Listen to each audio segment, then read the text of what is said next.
E agora, no Jornal Brasil Atual, nós vamos conversar com o professor Wagner Ribeiro, professor do Departamento de Geografia da Universidade de São Paulo e também do Programa de Pós-Graduação em Ciência Ambiental. Bom dia, professor.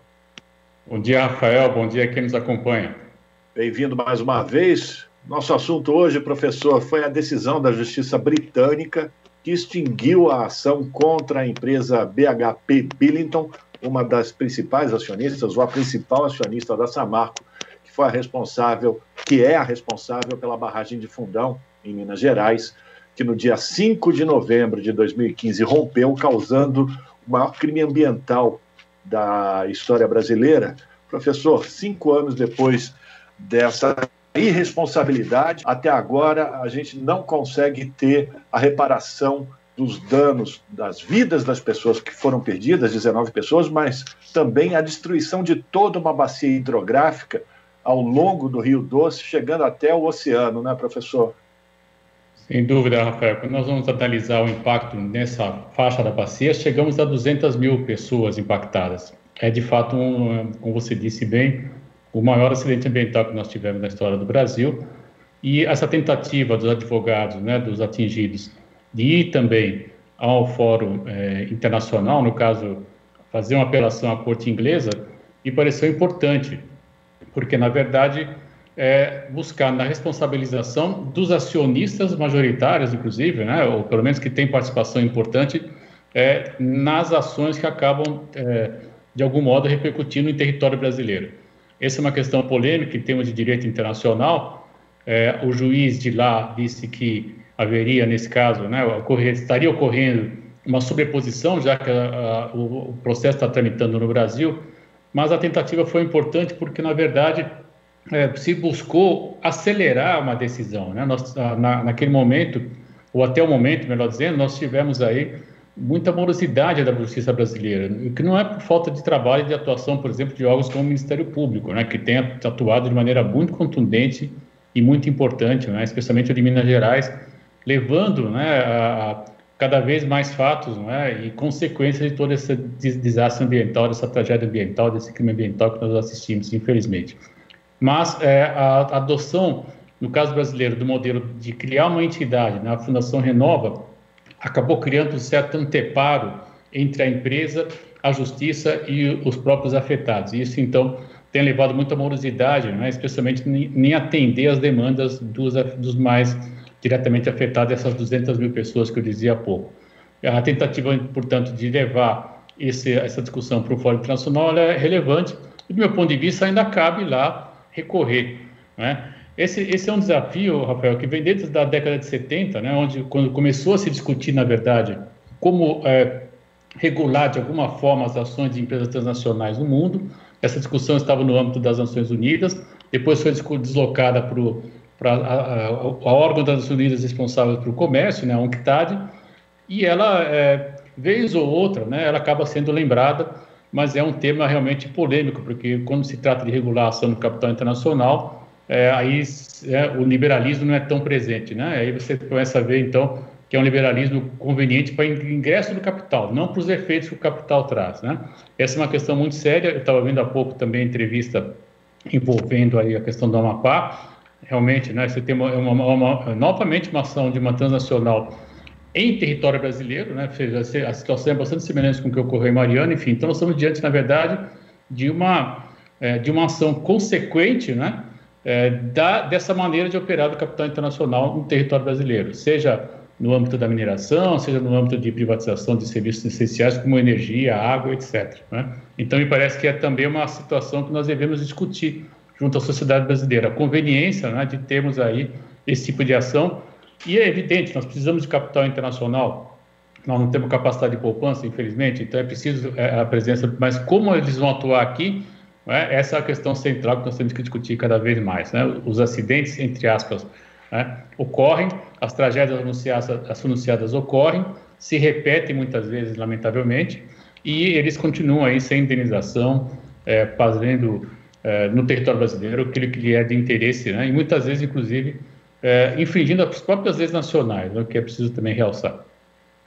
Professor, a Samarco fez muita propaganda através da fundação criada por ela para dar assistência aos atingidos com o rompimento da barragem do Fundão, mas as pessoas, quando a gente escuta as pessoas que foram efetivamente afetadas por esse crime ambiental, a resposta é de que existe muita perfumaria, existe muita cosmética, mas de efetivo as ações dessa fundação, elas não estão se refletindo na minoração dos impactos na vida dessas pessoas.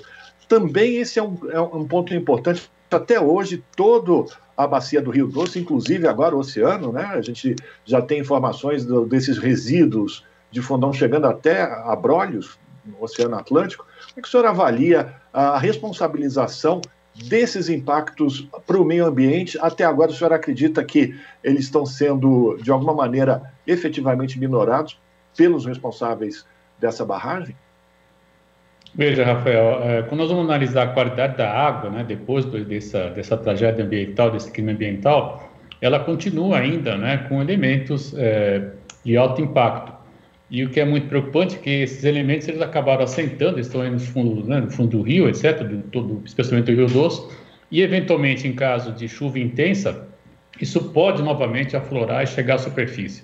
Então, a solução de mais adequada, mas é a mais cara, seria de fato identificar a localização desses elementos e retirar, né? E isso não está sendo feito, lamentavelmente. Tem várias ONGs, inclusive vários trabalhos também, uma colega, enfim, na Universidade aqui da Grande São Paulo também analisando essa questão, mostrando que esses elementos continuam presentes. Então, de fato, né, nós estamos falando de um passivo ambiental que vai durar por muito tempo, né? E é evidente que cada vez que ele aflora, o transporte vai permitir que ele chegue novamente ao oceano e até Abrolhos, né? Eu não tinha essa notícia, mas enfim, é algo realmente assustador. Nós estamos falando de um berçário natural muito importante, né? Nós temos em Abrolhos um sistema natural muito peculiar, que é um conjunto de arrecifes muito singular, onde você tem ali uma reprodução de biodiversidade extraordinária e que, de certo modo, é o primeiro nível da cadeia alimentar, né? Então, a gente passa a ter aquilo que há pouco até a Larissa estava comentando com a Marilu também, a possibilidade de transmissão desses elementos químicos para o pescado, do pescado chegar até nós para simplificar um pouco a cadeia alimentar, enfim. Então, nós estamos falando, de verdade, de impactos seríssimos, né? De longa duração, e nada disso tem sido pautado, né? É claro que essa ação envolvendo a Londres, né, a Inglaterra especialmente, era diretamente focada nos atingidos, né? Mas além dos atingidos, nós temos todo esse passivo ambiental a ser tratado também, a ser discutido. E infelizmente essa discussão não entrou na pauta como deveria, do meu ponto de vista, até porque é a que tem mais custo e tem maior impacto, né? É evidente que é necessário e fundamental, quanto antes, reparar e indenizar os afetados, isso não há dúvida, né?